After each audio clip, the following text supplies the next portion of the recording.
Hi everyone, स्वागत है आपका बॉटनी वाला में। प्रीवियस वीडियो में हमने फोटोसिंथेसिस को डिस्कस किया था कि उसके रिएक्टेंट कौन कौन से हैं, रोल ऑफ सनलाइट क्या है, क्लोरोप्लास्ट का रोल क्या है फोटोसिंथेसिस में। तो आज हम डिस्कस करेंगे मैकेनिज्म ऑफ फोटोसिंथेसिस। तो अगर हम बात करें मैकेनिज्म ऑफ फोटोसिंथेसिस की, तो चूंकि ये 9th लेवल का है मैकेनिज्म ऑफ फोटोसिंथेसिस, तो हम इसको सिंपल रखेंगे और कोशिश करेंगे कि आप लोगों का इसमें कॉन्सेप्ट क्लियर हो और जो इसमें एमसीक्यूज आए कंसेप्चुअल, वो आप उसको अटेम्प्ट कर लें। तो अगर हम मैकेनिज्म ऑफ फोटोसिंथेसिस की बात करेंगे, तो जो ये ओवरऑल प्रोसेस है फोटोसिंथेसिस का, ये कंप्लीट होता है टू स्टेप्स में। तो photosynthesis completes in two main steps. और वो स्टेप्स हमारे पास कौन कौन से हैं? एक हमारे पास है लाइट रिएक्शन, और दूसरा हमारे पास हो जाएगा डार्क रिएक्शन।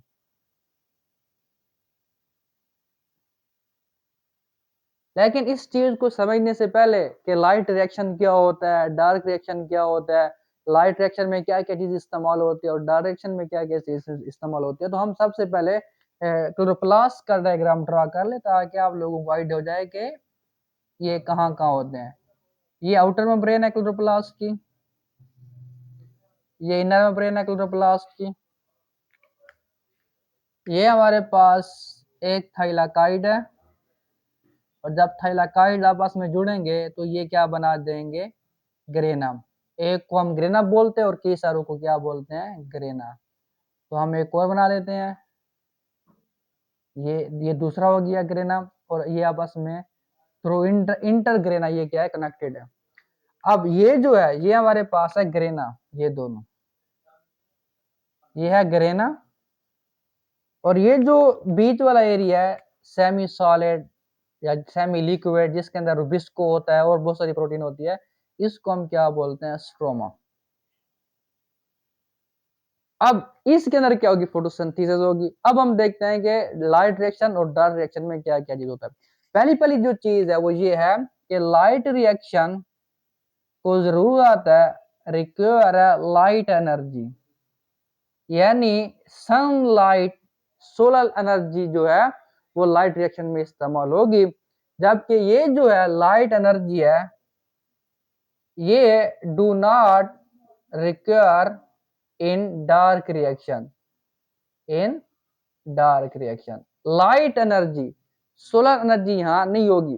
फिर इसका मतलब ये हरगिज नहीं होगा कि जो डार्क रिएक्शन है वो दिन में नहीं होगा, क्योंकि उसको लाइट की जरूरत नहीं है। नहीं, इसका मतलब ये नहीं है। इसका मतलब ये है कि ये लाइट की प्रोडक्ट्स को इस्तेमाल करेगा, लाइट रिएक्शन की, लेकिन इसको लाइट की जरूरत नहीं है डायरेक्टली, इनडायरेक्टली जरूरत है। इसलिए इसको हम क्या बोलते हैं? Light independent reaction. कि ये दिन के वक्त भी हो सकता है और रात के वक्त भी हो सकता है। तो पहला डिफरेंस ये है। दूसरा अगर हम कहें, तो ये जो लाइट रिएक्शन होता है, ये टेक प्लेस होता है अकर इन ग्रेनम, ग्रेनम या ग्रेना ऑफ क्लोरोप्लास्ट। अब आप लोगों को अभी मैंने बताया है कि जो ग्रेनम है, ये जो है स्टैक ऑफ थैलाकाइड, ये एक ग्रेनम है। लेकिन ये किस चीज से बना हुआ है? ये थैलाकाइड से। अब अगर हम थैलाकाइड का डायग्राम ड्रा करें, ये अगर हम थैलाकाइड बना दें, ये एक थैलाकाइड है ये। अब ये थैलाकाइड की मेम्ब्रेन है, और ये जो है ये ल्यूमेन है। अब जो लाइट रिएक्शन होता है ये कहाँ होता है? ग्रेनम के अंदर जो थाइलाकाइड होती है वहां होता है, और थाइलाकाइड की किसके अंदर? मेम्ब्रेन के अंदर। ये बात आपने याद रखनी है। थाइलाकाइड की ये ल्यूमेन है, कैविटी के अंदर नहीं होता, जब बल्कि थाइलाकाइड की मेम्ब्रेन के अंदर होता है, जहां और बहुत सारे पिगमेंट लगे होते हैं, और ये वहां क्या करता है? लाइट रिएक्शन करवाते हैं। अगर हम डार्क रिएक्शन की बात करें, तो dark reaction occur in stroma of chloroplast. ये कहाँ होगा? स्ट्रोमा के अंदर। यहाँ क्या होगा? डार्क रिएक्शन स्ट्रोमा के अंदर। ये और ग्रेनम के थैलाकाइड मेम्ब्रेन के अंदर क्या होगा, लाइट रिएक्शन होगा। तीसरा जो डिफरेंस है वो आप ये कह सकते हैं कि लाइट रिएक्शन के अंदर H2O की क्या होगी, ब्रेक डाउन होगी। H2O क्या होगा, ब्रेक होगा। लेकिन कैसे ब्रेक होगा, in the presence of light, light की मौजूदगी में। इसलिए इस प्रोसेस को हम क्या बोलेंगे, फोटोलिसिस ऑफ वाटर। फोटोलिसिस यानी फोटोलिसिस ऑफ वाटर का मतलब ये है कि वाटर की क्या हो रही है, लाइसिस हो रही है, वाटर ब्रेक हो रहा है in the presence of light. तो याद रखिएगा फोटोलिसिस ऑफ वाटर कहाँ होगी, लाइट रिएक्शन में होगी और थैलाकाइड मेम्ब्रेन के साथ यानी ल्यूमन के अंदर होगी। लेकिन डार्क रिएक्शन के अंदर क्या होगा, डार्क रिएक्शन के अंदर हम CO2 को क्या करेंगे, फिक्स करेंगे किसके अंदर, ग्लूकोज के अंदर यानी कार्बोहाइड्रेट्स के अंदर। तो जो मेन रिएक्टेंट थे, याद रखिएगा जब हम इक्वेशन लिखते हैं हम कहते हैं CO2 मिलके H2O के साथ ग्लूकोज बना रहा है। तो याद रखिएगा ये दोनों रिएक्टेंट एक साथ इस्तेमाल नहीं होते हैं।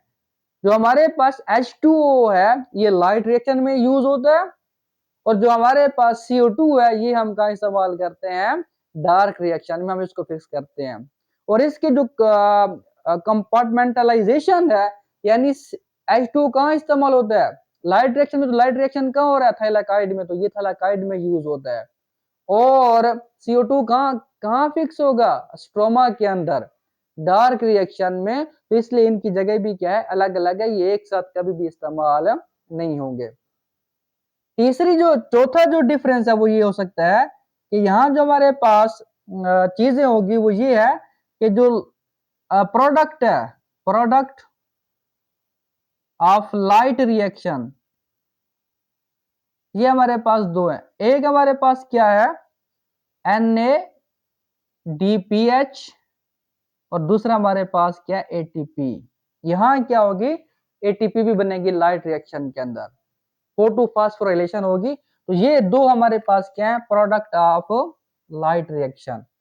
और जो हमारे पास डार्क रिएक्शन का जो प्रोडक्ट है, इस इन्हीं को यूज करके हम CO2 को जब फिक्स करेंगे तो उसके बदले में हमें क्या मिलेंगे, कार्बोहाइड्रेट्स। लेकिन हम इस CO2 को फिक्स करने के लिए इसके अंदर कार्बोहाइड्रेट्स के अंदर किसका यूज करेंगे, लाइट रिएक्शन की प्रोडक्ट का यानी NADPH का और ATP का। इसके अलावा जब हम यहाँ फोटोलाइसिस ऑफ वाटर कर रहे थे, H2O को जब हम ब्रेक कर रहे थे तो हमारे पास क्या आता है, एक प्रोटॉन निकलेगा, एक इलेक्ट्रॉन और ऑक्सीजन 1/2। तो यहाँ ऑक्सीजन भी क्या होगी, रिलीज होगी। तो याद रखिएगा जो हम कहते हैं कि हमारे पास क्या होता है, अगर हम यहाँ लिख लें इक्वेशन, CO2 प्लस H2O बदले में क्या बन रहा है, ग्लूकोज, और ऑक्सीजन क्या है, निकल रही है। तो ये ऑक्सीजन कहाँ रिलीज होगी, लाइट रिएक्शन में ऑक्सीजन क्या होगी, रिलीज होगी। तो ये हमारे पास क्या है, ओवरऑल हमारे पास डिफरेंस है between dark and light reaction. और यहाँ एक चीज बहुत इंपॉर्टेंट है कि ऑक्सीडेशन किसकी हो रही है, तो वाटर की क्या होती है, ऑक्सीडेशन। वाटर की क्या होती है, ऑक्सीडेशन। और रिडक्शन किसकी होती है, CO2 की। किसकी, CO2 की क्या होगी, रिडक्शन। क्योंकि इसमें क्या बनेगा, ग्लूकोज। तो अब CO2 के पास क्या है, कार्बन भी है, ऑक्सीजन भी है।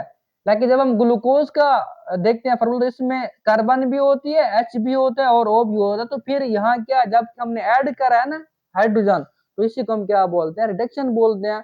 तो जब हमने फोटोसिंथेसिस को डिफाइन किया तो हमने एक बात ये भी कही थी कि फोटोसिंथेसिस हमारे पास एक रिडॉक्स रिएक्शन है। रिडॉक्स रिएक्शन का मतलब यह है कि इसमें ऑक्सीडेशन भी होती है और रिडक्शन भी होती है। तो ऑक्सीडेशन किसकी हो रही है, H2O की। रिडक्शन किसकी होगी, CO2 की। तो ये हमारे पास मैकेनिज्म ऑफ फोटोसिंथेसिस यही है कि इसमें हम क्या इस्तेमाल करते हैं, CO2 और H2O को इस्तेमाल करके ग्लूकोज बनाते हैं और साथ बाय प्रोडक्ट में क्या रिलीज होता है, ऑक्सीजन रिलीज होता है। हमने इसको डिफरेंशिएट कर दिया ताकि आप लोगों को क्लियरली समझ आ जाए और आप लोगों को इसमें कोई दिक्कत ना आए समझने में। तो ये हमारे पास क्या है, मैकेनिज्म ऑफ फोटोसिंथेसिस।